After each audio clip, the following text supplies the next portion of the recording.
Gira,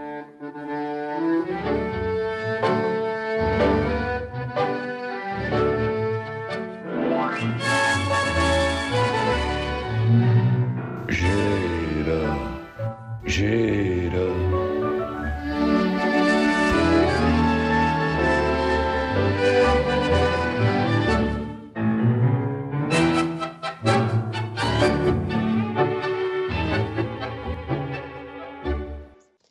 Claro, tiene usted razón.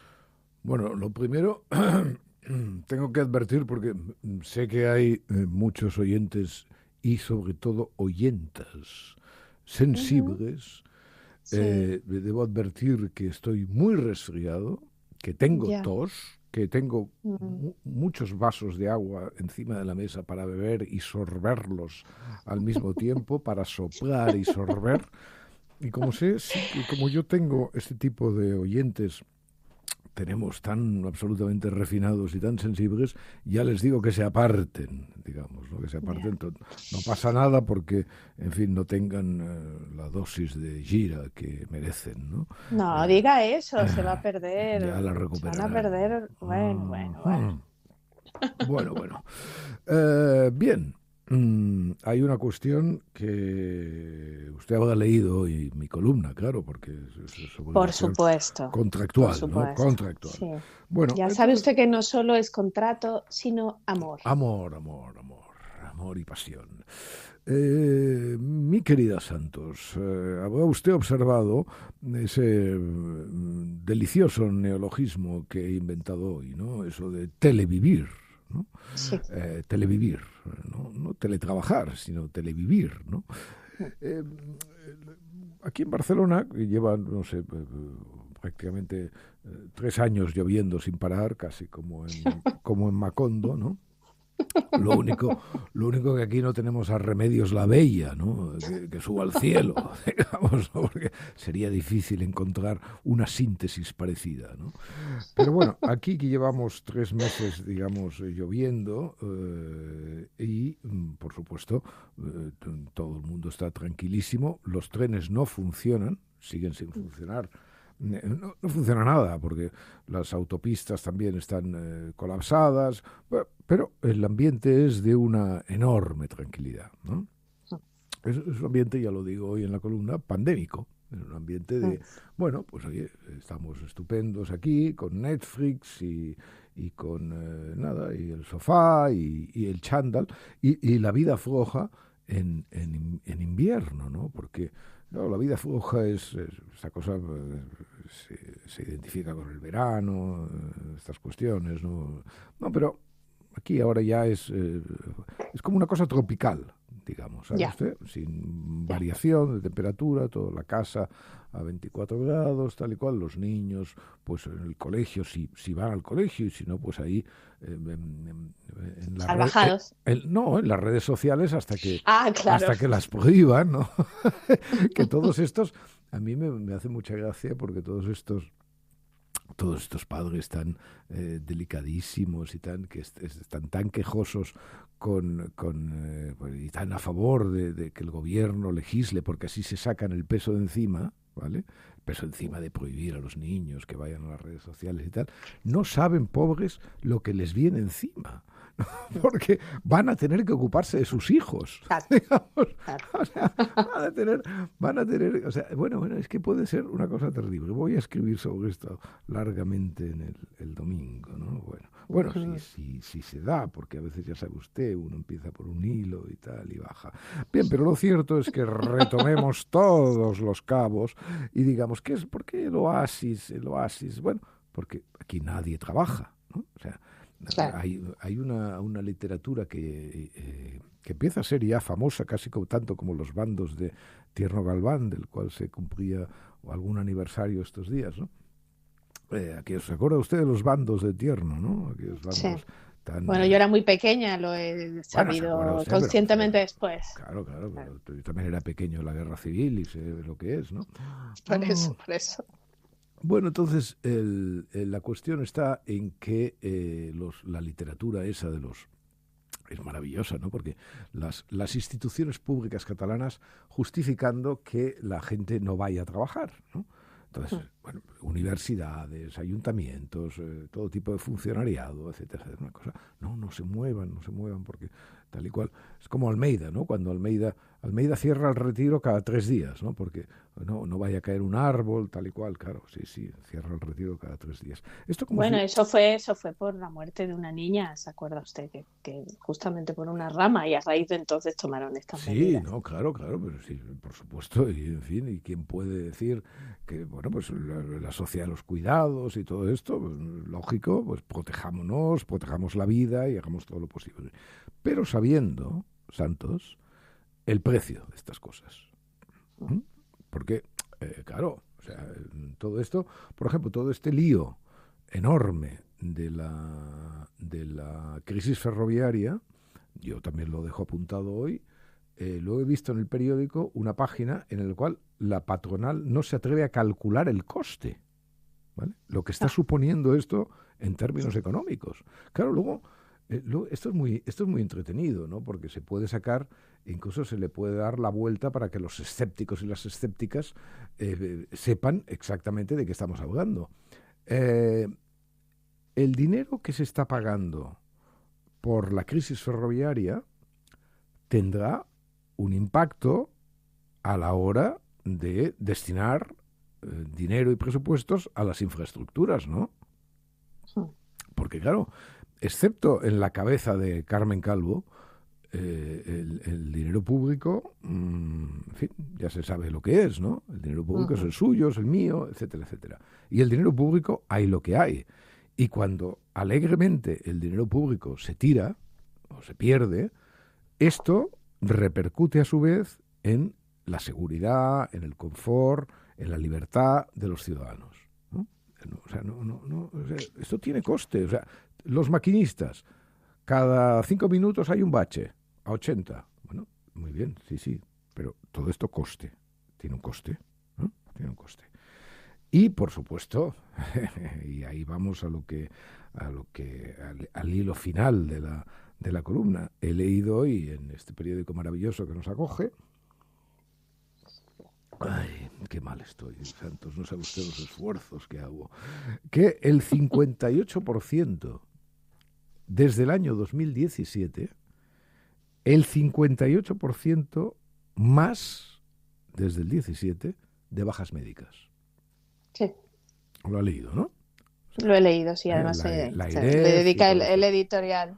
Sí, un editorial estupendo, que además pone el acento donde lo ha de poner. O sea, bueno, sí, la sociedad de los cuidados, el estado del bienestar, pero un 58% más de bajas médicas en menos de 10 años. ¿Sí?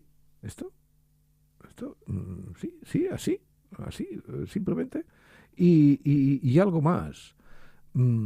La mayoría de ellas proyectadas sobre, en fin, sobre algo que evidentemente existe y si lo sabré yo, si existe, y da muchos quebraderos de cabeza, que es la salud mental, ¿vale?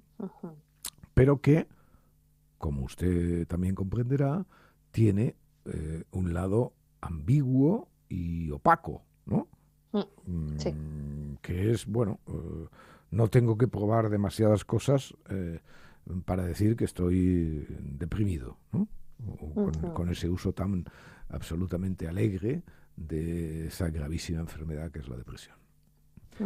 Bueno, pues claro, ¿por qué hay alegría y tranquilidad y reina la paz en el mundo? Bueno, pues porque hay un 58% más de bajas médicas.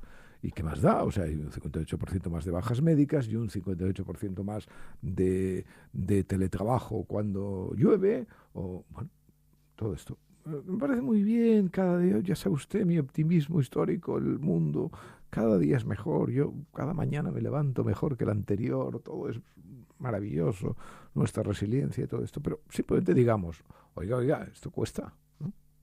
Cuesta, nada más, muy simple. Bueno, supongo que también usted, aparte de leerme a mí, habrá leído al presidente del gobierno en el Times, ¿no? ¡Qué remedio! Bueno, claro. Eso que se llama ¿cómo es? El ensayo invitado del West. ¿Qué es ese? Sí, el ensayo invitado. ¿Cómo? Púrenselo. Guest essay. Guest essay, es así todo muy... Todo Claro, claro. muy bien, está muy bien el Times, ¿no? Yo no sé si el Times sabe que este señor plagió su tesis doctoral, pero bueno, hacémoslo correr.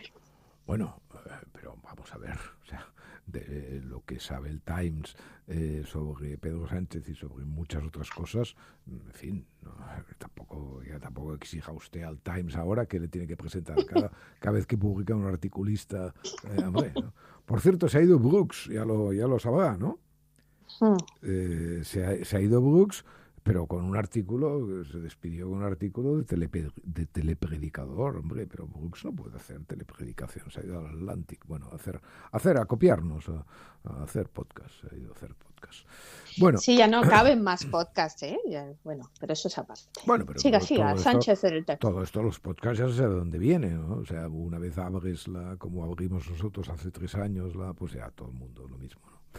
Bien, entonces Sánchez en el Times diciendo, diciendo cosas que yo estoy de acuerdo con ellas. O sea, sí, efectivamente estoy de acuerdo con ellas. O sea,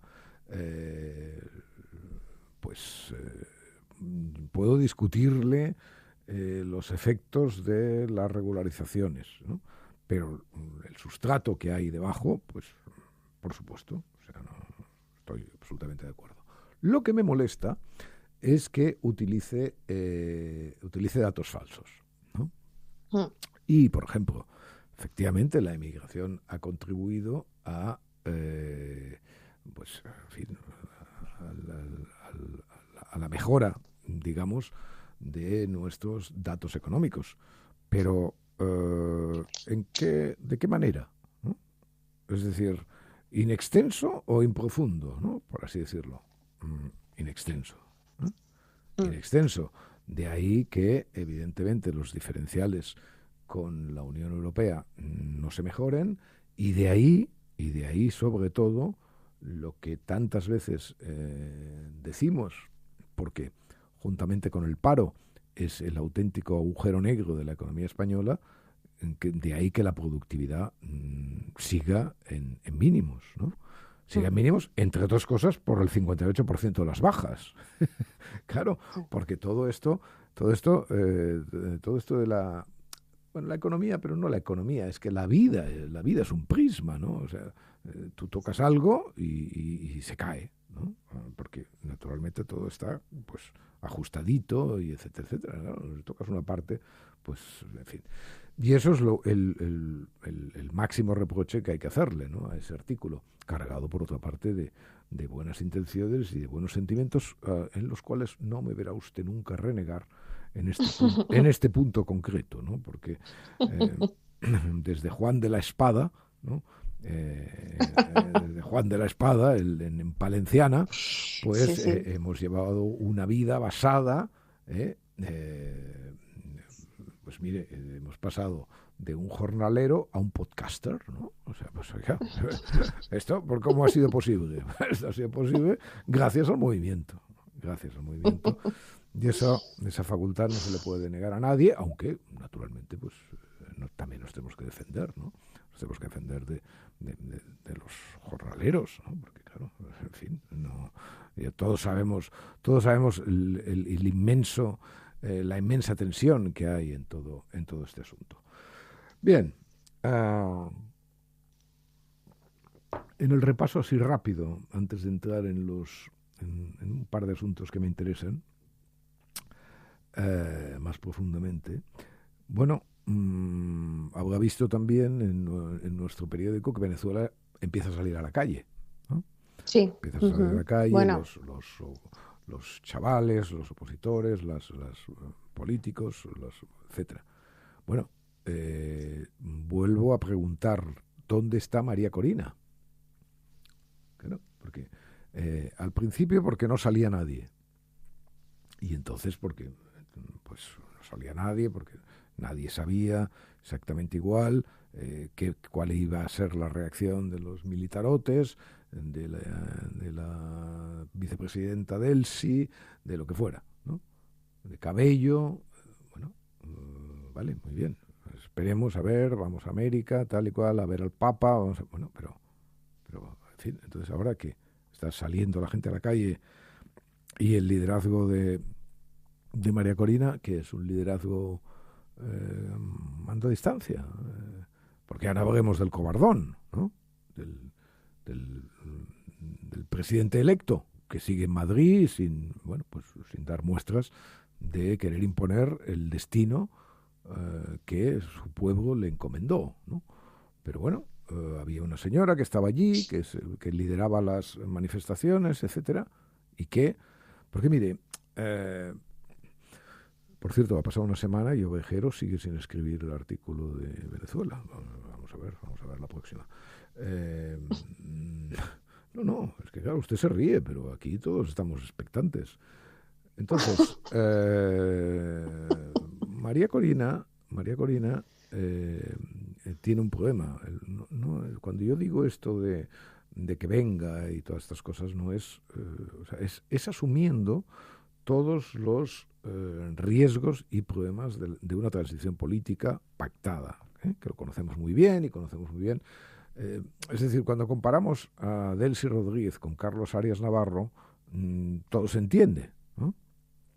Otra cosa es si esa comparación es plausible, si es justificable, etcétera, etcétera. Pero todo el mundo que sepa quién es Carlos Arias Navarro y quién es Delcy Rodríguez lo entiende.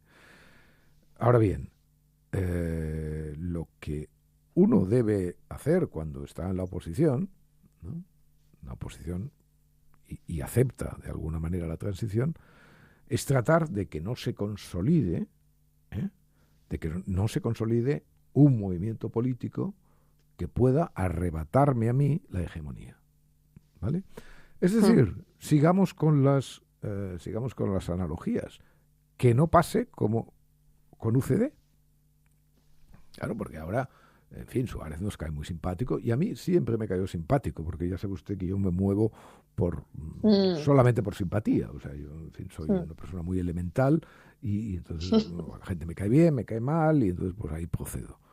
Entonces a mí Suárez siempre me ha caído bien, pero claro, en fin, cuando tenía Arcadio la manija de la cosa, pues decía, bueno, pero este tío es secretario general del movimiento, mira lo que está haciendo, aprovechándose de la infraestructura del poder para crear un partido político que gobierne, que tenga la hegemonía, etcétera, etcétera. Claro, esta era. Y mientras tanto la oposición, pues a comer de su mano lo que pueda y todo eso.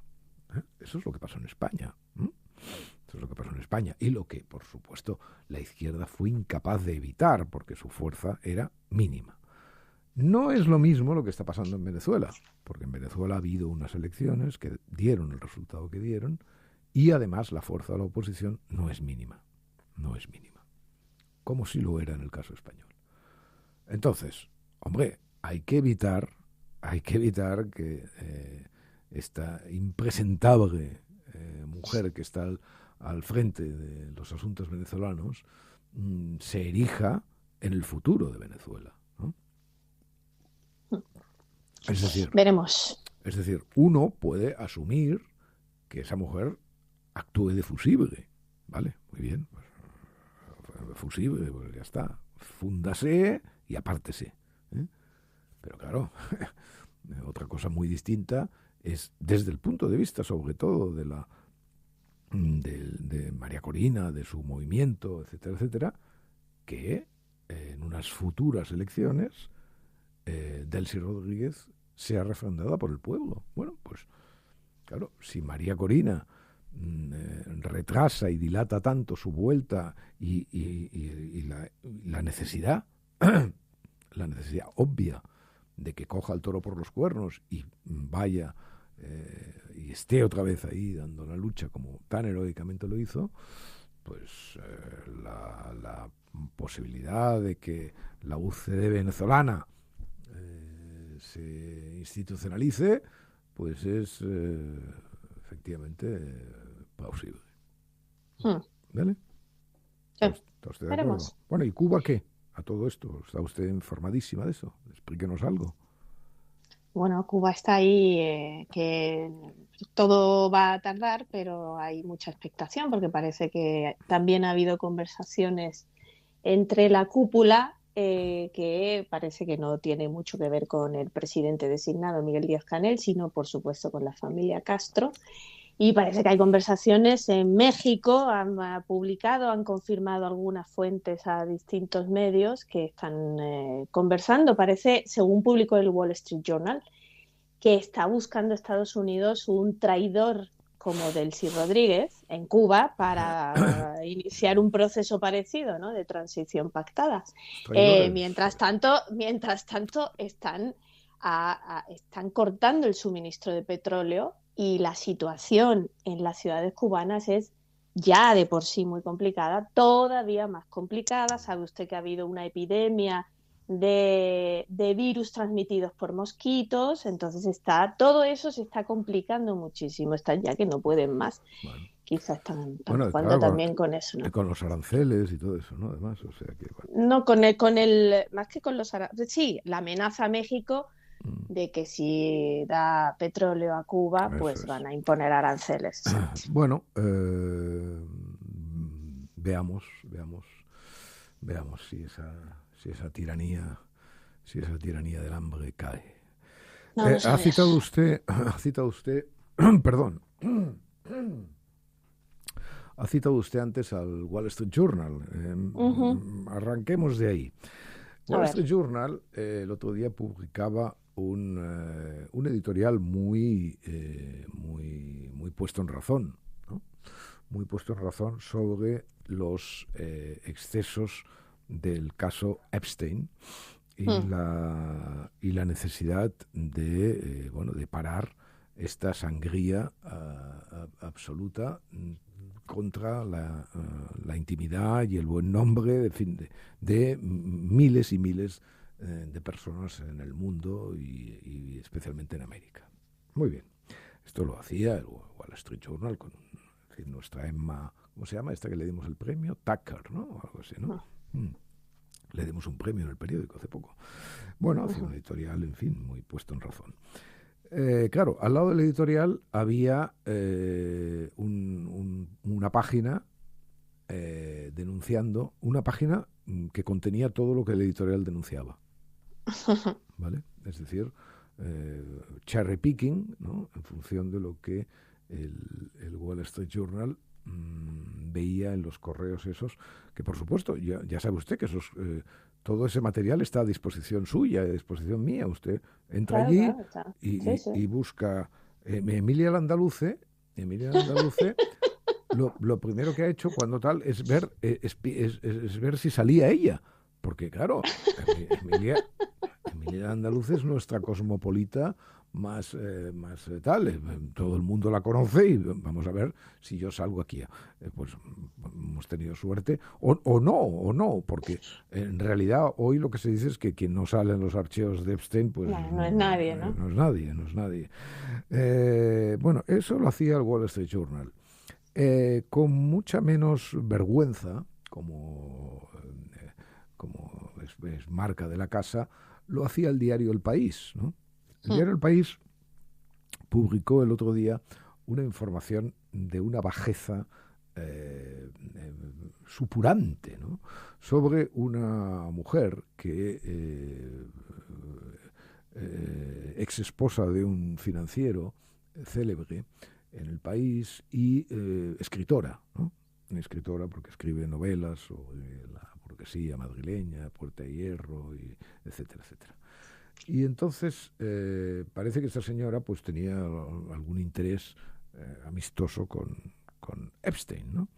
Y le escribía correos, ¿no? Y determinados correos puramente, pues, en fin, a ver si nos vemos. A ver si nos vemos en París. O sea, todos los correos eran a ver si nos vemos en París. No, eso, el único motivo de la publicación de eso, pues es aprovechar el tirón que esa mujer tiene para que personas incautas como yo leamos esas informaciones, ¿no? Ah, mira, pues sale esta, que es la ex de no sé qué, tal, muy bien, pues tal, etcétera. Ningún interés público, ningún interés, evidentemente, nada que se le pueda reprochar a esta mujer respecto a connivencias con actitudes morales o lo que fuera. Y sacan una página entera de ese asunto, y al día siguiente publican un editorial que dice: atención con la desinformación sobre el caso Epstein, etcétera, etcétera. Y yo le voy a leer a usted porque debo hacerlo, un par de párrafos que publiqué ayer en mi página. Uh-huh. 2 párrafos de ese editorial. Por último, y no menos importante, hace necesario, el caso Epstein, un ejercicio colectivo de clara diferenciación entre lo que son meras relaciones casuales, relaciones peligrosas, comportamientos reprochables y posibles delitos. Fíjese usted como la taxonomía: relaciones casuales, relaciones peligrosas. Mira el país. Peligrosas, sí. Y comportamientos reprochables, o sea, reprochables. Y posibles delitos entre el amplio listado de personas de toda condición que figuran en la documentación hecha pública. Sí, es verdad. Hace necesario un ejercicio colectivo de clara diferenciación, efectivamente. Meras relaciones casuales, relaciones peligrosas, lo que publicasteis ayer, ¿qué era? Y el segundo: en cualquier caso resultará fundamental un ejercicio de transparencia de quienes tienen la obligación de entregar la información. Es decir, Trump, entrégalo todo. Pero si ya está ahí. Bueno, en fin, sí, pero son sus cosas. Pero espere, la coordinada que viene ahora. Y de objetividad y correcta interpretación por parte de quienes la reciben y difunden. Okay. Esto es lo que yo no puedo, es algo que se me atraganta profundamente. O sea, entre todos los vicios, digamos, mire, con la hipocresía, es que es una cosa absoluta. O sea, no, es algo que está... Bueno, entonces, el periodismo del Wall Street Journal al diario El País, pasando, por supuesto, por el New York Times and Friends. ¿Qué hacemos con esto? ¿Qué hacemos con los millones de tal? Muy bien, el Departamento de Justicia. Bueno, pues ahí es justamente donde el periodismo se enfrenta a su razón de ser. Porque mire, hoy la información en bruto, es decir, lo que es, digamos, el backup de cualquier cosa, ¿no? del vertido de cualquier cosa, está a disposición del público. Uh-huh.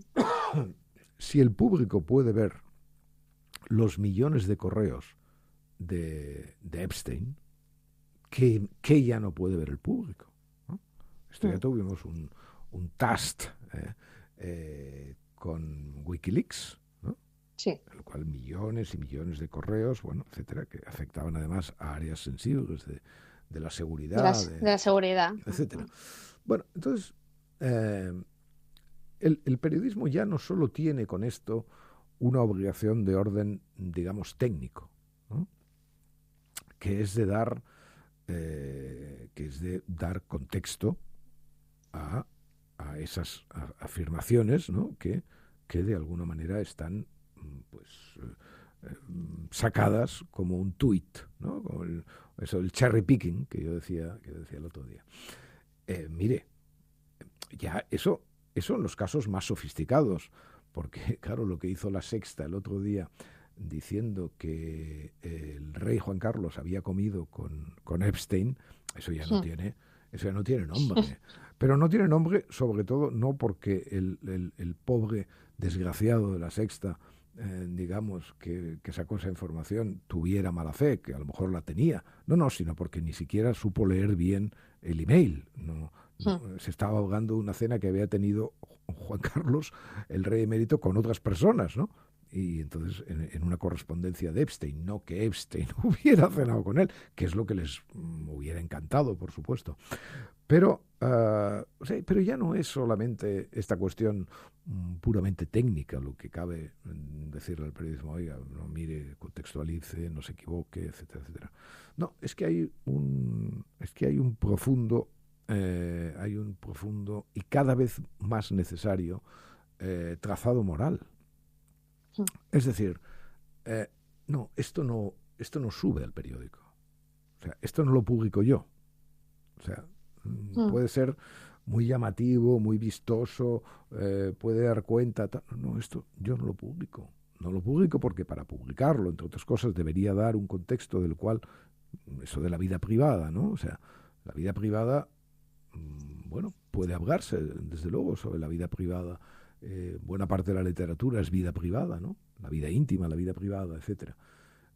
Pero en los periódicos, cuando se habla de vida íntima y vida privada, no se puede hablar con highlights, ¿no? No se puede hablar con titulares, no se puede hablar con tweets, no se puede hablar, es decir, no se puede hablar de esta manera, pues la vida privada es una cosa llena de subordinadas, ¿no? Entonces, bueno, eso es cosa de las investigaciones muy profundas que evidentemente pueden tener un interés literario, biográfico en un momento determinado, pero que en el periodismo realmente a veces sí, pero muchas otras no. Y cuando lo tienen, evidentemente ese contexto de figurar.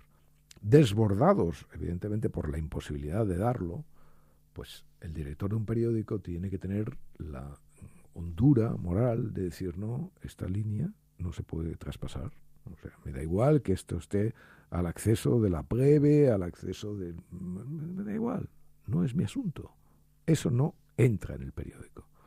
Porque lo que entra en el periódico, de alguna manera tiene que ganárselo, ¿no? Aparte, yo no he visto así, no lo he visto, quizá usted sí, esta salvedad que incluyó el Departamento de Justicia en su comunicado de prensa al publicar todos estos mails, que dice, se lo voy a leer, esta producción, o sea, todo este cuerpo del contenido, puede incluir imágenes, documentos o videos falsos o presentados falsamente, ya que todo lo enviado al FBI por el público se incluyó en la producción que cumple con la ley, se refiere a la ley de transparencia de archivos Epstein que dictó Trump en noviembre del año pasado. Dice, algunos documentos contienen afirmaciones falsas y sensacionalistas contra el presidente Trump presentadas al FBI justo antes de las elecciones de 2020. Para ser claros, las afirmaciones son infundadas y falsas, y si tuvieran alguna credibilidad, sin duda ya se habrían utilizado como arma contra el presidente. O sea, este fragmento que está en el comunicado, yo no sé. No sé qué. En fin, que no se ha hecho evidente, que hay muchos documentos que pueden ser falsos. Bueno, claro, ahí, pero ¿no? es que, Nadie nos ha... hombre, lo primero que debería haber hecho el Departamento de Justicia es decir que eso no pasa solo con Trump, ¿no? Es decir, que hay infinidad de afirmaciones falsas, porque es que estamos lo de siempre. O sea, la gente se cree que las personas en nuestras comunicaciones que creemos privadas, que ya sabe usted, que yo, en el momento en que yo escribo un WhatsApp, no, por supuesto una carta, un email o un artículo periodístico o lo que fuera, o un diario íntimo. No. El momento que escribo un WhatsApp o incluso un diario íntimo, yo ya sé que eso es público. o sea, yo ya sé que eso es público. Eso, o sea, no, si tú no quieres que alguien se entere hoy, mañana o pasado de algo, no lo escribas. Ni hables de él. Te lo guardas. ¿Está? El hombre tiene derecho al secreto. Pero es que la gente se cree que cuando hablamos en privado, siempre decimos la verdad. Lo he dicho infinidad de veces con las transcripciones telefónicas de las que se cogen a la gente. Oye, la gente se pasa todo el día mintiendo, como es natural. Entre otras cosas, se pasa el día mintiendo porque la vida sin mentira, es decir, eso que llaman cortesía los socialdemócratas, pues socialmente no puede funcionar. Pero son mentiras, no mentiras de corrupciones o de adulterios, no, son pequeñas mentiras, o sea, pequeñas mentiras que sirven para engrasar y lubricar, como decía Mandeville, ¿no? Es decir, nuestra vida social y colectiva, ¿no? Entonces, ¿cómo vas a coger tú o sea, un tajo de de esa inmensa cima abisal de mensajes y de correos, darlo en bruto ahí para saber efectivamente dónde está la verdad. No. Eso es un asunto, ese es el asunto. ¿Dónde está la verdad? Es el asunto del periodismo. Y al que el periodismo, evidentemente, cuando hace operaciones basurientas, como la que está haciendo el diario El País, o como de la que se queja el Wall Street Journal al lado de la columna donde las hace, pues bueno, pues entonces el periodismo deja de cumplir, evidentemente, con su obligación. Pero bueno, Santos, sí estamos. llegado a este punto, solo usted quiere conocer el último capítulo de la vida de Pickett. Bueno, es Por más, favor. lo sabe usted, ¿no? ¿Sabe usted cuál es el último capítulo? Sí, un artículo que apareció en The Guardian Sí. que le envió un amable oyente, Manuel Gómez. Manuel Gómez, y, sí, un viejo ajá. lector no por su edad, sino por su constancia, ¿no? Ajá, sí, entonces es un artículo, la verdad, a mí está simpático el artículo, ¿no? No, Hombre, no le parece. simpaticísimo. Bueno, que dice que España produce el mejor jamón del mundo, pero los guerreros culturales están reviviendo su historia oscura, ¿no? Que tiene que ver con esto de que los jamones se colgaban para mostrar la pureza de sangre y todas estas cosas en los tiempos inquisitoriales, en que se perseguía a los conversos, ¿no? Pero hace todo un recorrido. Por ejemplo, dice, España produce el mejor jamón del mundo y una multitud de increíbles platos a base de cerdo. Claro, hace la boca agua. Tienen los crujientes y salados torreznos de Soria, dados de pancetas de cerdo fritos, que es un aperitivo fantástico, el cochinillo asado, un cochinillo que se asa tradicionalmente en horno de leña y es tan tierno que se corta con un plato en lugar de un cuchillo. Para los más aventureros recomiendo explorar el mundo de las morcillas regionales. Esto para los herejes no es cosa menor, porque esto está hecho de sangre. La morcilla de Burgos, hecha con arroz y un poco más dura, mantiene muy bien su textura y es un excelente pincho una vez cortada y frita. También está la jugosa y untable morcilla de León, que mi carnicero local vende en frascos.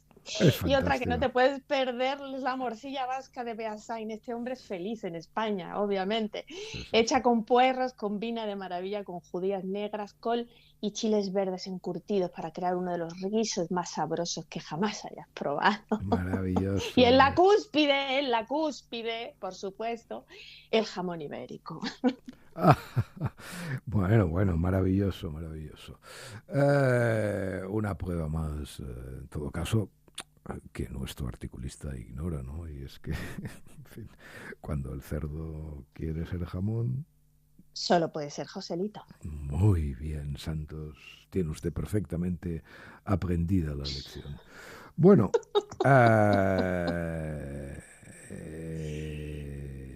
Dígame.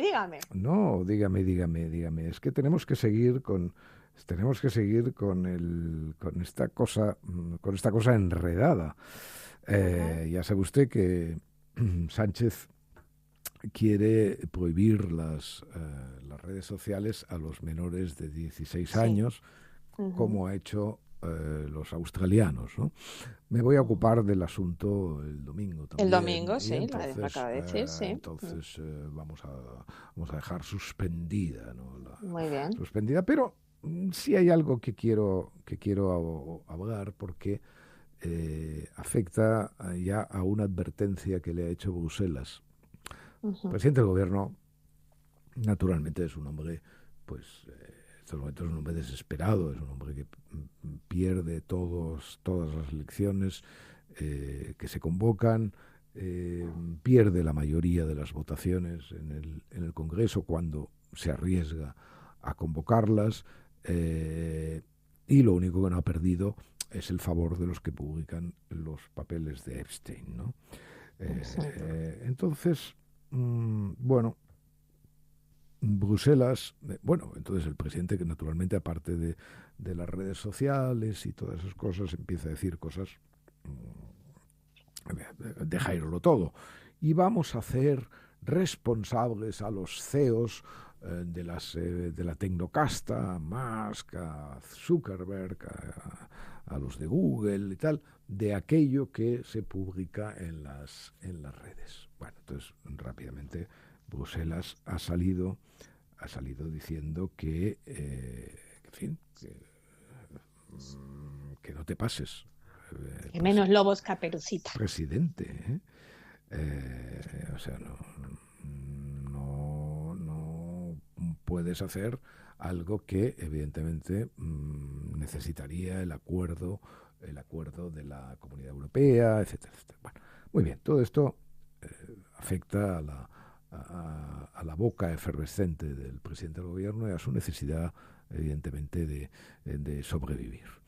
Pero el tema es muy interesante, ¿no? Yo recuerdo cuando las primeras exploraciones sobre Internet, yo trabajaba entonces en una entidad dedicada a los derechos de autor y teníamos una discusión constante sobre hasta qué punto las plataformas facilitaban la piratería, ¿no? Es decir, hasta qué punto determinadas páginas web eran responsables del robo sistemático a los autores, ¿no? En aquello que se llamaba entonces el intercambio de archivos y todo eso. Sí. Bueno, esta era una larga discusión, ¿no?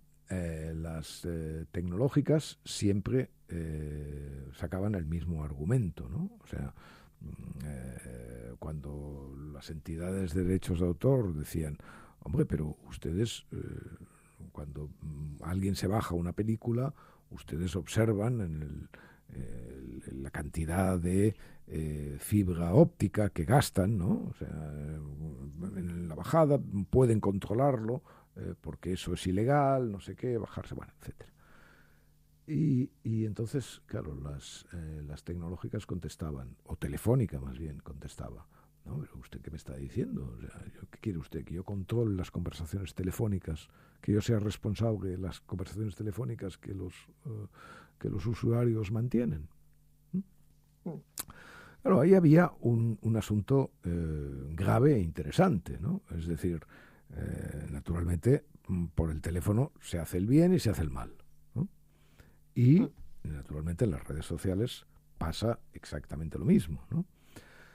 ¿Hasta qué punto tú puedes pedir a las redes sociales el control, o sea, las plataformas que ponen la red, o sea, que tienden la red, el control de lo que allí se dirime, ¿no?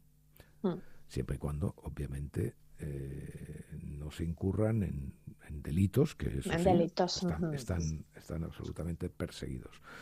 Pero, a pesar de que yo respeto, digamos, la posición de Bruselas, y me parece muy bien que Bruselas haya intervenido en esto y haya dicho, modérese usted, porque esta tiene que ser una posición consensuada, etcétera, etcétera, tampoco voy a decir que ese tema esté completamente resuelto, ¿no? O sea, el nivel de responsabilidad en el control de las redes sociales por parte de sus responsables puede ser más alto. Puede ser más alto. Y afecta, por ejemplo, al anonimato, ¿no? Es decir, yo creo que las redes sociales deberían ser algo más exigentes en este asunto del anonimato de las personas que intervienen en ellas. Pero a su vez, esto tiene una objeción, ¿no? Los periodistas, ya sabe usted que vivimos del anonimato muchas veces, es decir, de gente que te dice cosas que son verdad a cambio de que no reveles nunca su identidad. Bueno, esto pasa también en las redes sociales, ¿no? O sea, el anonimato sirve para que un cierto tipo de verdad se expanda. Es decir, no solo sirve para insultar, el 90% de las veces sirve para insultar, evidentemente, pero a veces el anonimato protege. Por lo tanto, esta es una discusión larguísima, dura, difícil, que desde luego está extramuros de la demagogia habitual del presidente del gobierno, pero que no podemos obviar circunscribiéndolo a la demagogia habitual del presidente del gobierno. ¿Me ha entendido usted seguro, verdad, Santos? Lo he entendido perfectamente. Pues lo único que queda es que me explique este maravilloso Barney que me ha preparado. Es de los que nos gustan. Hombre. De los únicos que importan. Hombre, Bueno, es un paper que dice que la diferencia de edad entre los miembros de la pareja ha disminuido de forma consistente desde finales del siglo XIX. Qué maravilla, ¿Okay? qué maravilla. Entonces, por primera vez en la historia, desde que hay registro, la mayoría de los matrimonios heterosexuales en Estados Unidos tienen cónyuges de edades muy similares. Lo más común sigue siendo que el marido sea mayor, pero por muy poco y cada vez por más poco. En 2022, la diferencia media fue de 2,2 años, ¿ok? Él es mayor que ella.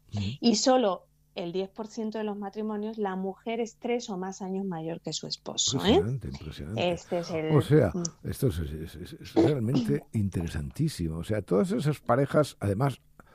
Bueno, me voy a poner cinematográfico y glamuroso, ¿no? O sea, todo eso de Humphrey que le llevaba 25 años a Lauren, o Clark Gable que lo hubieran metido en la cárcel como a Epstein, o Frank Sinatra y Mia Farrow con 29 años de diferencia. ¿Cuántos se casaron? Sí. Ella creo que tenía 20 años y él 50. Algo así, 21, o sea, Hollywood en estado puro. Y la gente que iba al cine y no se ponía a contar la edad, ¿no? Y claro, ahora pienso que la brecha hoy se ha reducido, pero un poco es al revés, ¿no? Porque este acrónimo me gusta tanto, esto, las MILFs, ¿no? Sí. Las MILFs como Nicole Kidman, ¿no? Que se ligan a jovencitos, ¿no? Porque, claro, ahí soñar aún debe estar bien visto porque debe ser una cuestión de que no es un sueño, sino un empoderamiento del tipo onírico. Claro, bueno, ¿por qué pasa esto? Sí. Porque la reducción de la diferencia de edad en las parejas se debe sobre todo a 3 cambios sociales. El primero, mayor educación y autonomía económica de las mujeres, eso es básico, que ha reducido la necesidad de buscar parejas mayores por estabilidad. El segundo, que mucha gente conoce a su pareja en entornos organizados, ¿no? Por edades, como la escuela o la universidad, lo que favorece emparejarse con personas, con los pares. Y el tercero, que han cambiado las normas sobre el matrimonio, que hoy se valora más la compatibilidad y compartir la etapa de la vida que las condiciones económicas, los arreglos, los contratos. O sea que lo que usted quiere decir es que el gap más grande es más común entre los menos estudiosos. Bueno, ya hicimos un paper de que todavía existe el efecto Cenicienta, ¿no? Sí. Pero eso sí, siempre que sea guapa Cenicienta, ¿eh? Como Cenicienta. Claro, como Cenicienta. Sí, pero hay que matizarlo. Porque cualquier día nos sacan una Cenicienta, en fin.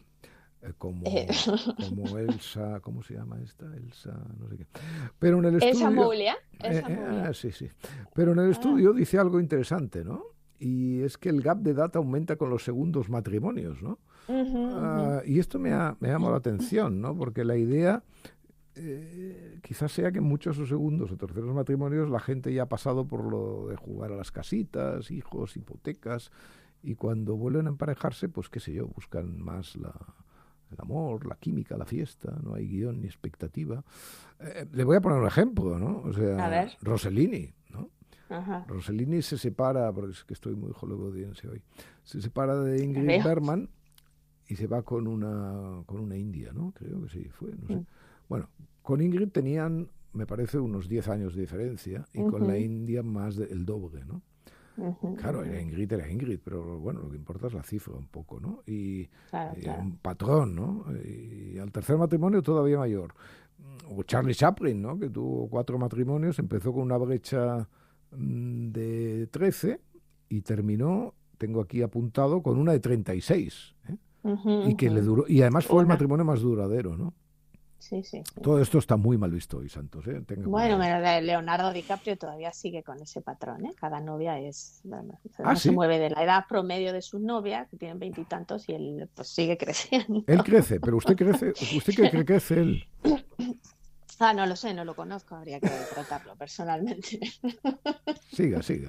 Bueno, está mal visto porque, por un lado, la gente teme que haya desequilibrio de poder, ¿no? Que cuando una persona es mucho mayor puede tener más experiencia, dinero, seguridad y que se piensa que eso podría influir en la relación demasiado. Y por otra parte, aparecen sospechas de intereses ocultos, Sí. ¿no? Hay estereotipos como que una busca dinero, estabilidad o estatus y el otro juventud o atractivo. O sea, que las relaciones de la misma edad sí que están libres de intereses. Bueno, y le pregunto, ¿y cuál es el problema de los intereses? Porque las mujeres que buscan un padre para sus hijos también tienen interés, ¿no? Pues sí, Mire, claro, aquí sí, le voy a poner, básico. le voy a poner el ejemplo pertinente, hollywoodiense pertinente, además en nuestros días, que es el de Melania. Esta Melania mujer. Trump. A Melania Trump una vez le preguntaron si se habría casado con Trump si no fuera rico. ¿Y sabe lo que ella respondió? Oiga, ¿Qué le ¿y respondió? él se habría casado conmigo si yo no estuviera tan buena? Pues, o sea, en fin. La naturaleza. Bueno. ¿Qué más? Bueno, que las parejas con diferencias de edad no se rompen más, ¿eh? Está muy bien esto. Hay muy poca o ninguna relación en tener una brecha de edad moderada y divorciarse más, ¿eh? Y a veces duran incluso un poco más. Yo aquí hablo por experiencia. Claro. Datos estadounidenses sugieren Siempre que las hablamos parejas por con experiencia. cierta... Sí, claro. Esto siempre arrimamos el ascua a nuestra sardina. Nunca mejor dicho. Datos estadounidenses sugieren que las parejas con cierta diferencia de edad pueden durar ligeramente más tiempo juntas, ¿eh? La diferencia es pequeña, pero va contra el prejuicio. O sea que no son menos felices los que tienen más diferencia de edad. O sea, no cae la satisfacción por automáticamente. No. Pues no. oiga, me parece absolutamente razonable y estoy a favor, que no siempre estoy a favor de nuestros papers. ¿Qué importan las partidas de nacimiento, no? Lo que importa es esa emoción de las llaves girando la puerta, ¿no? O sea, que en realidad es el gran momento del amor, ¿no?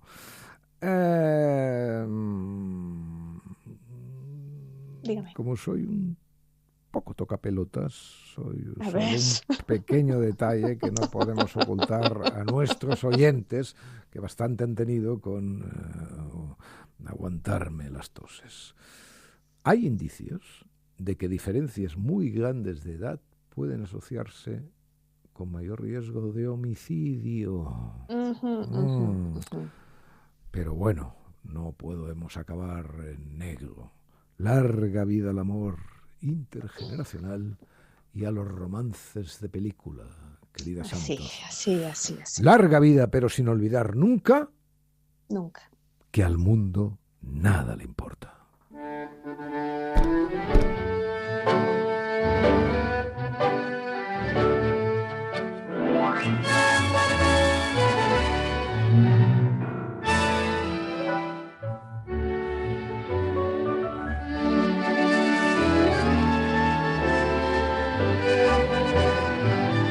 Un podcast de Arcadi Espada y El Mundo con la colaboración de Yaiza Santos.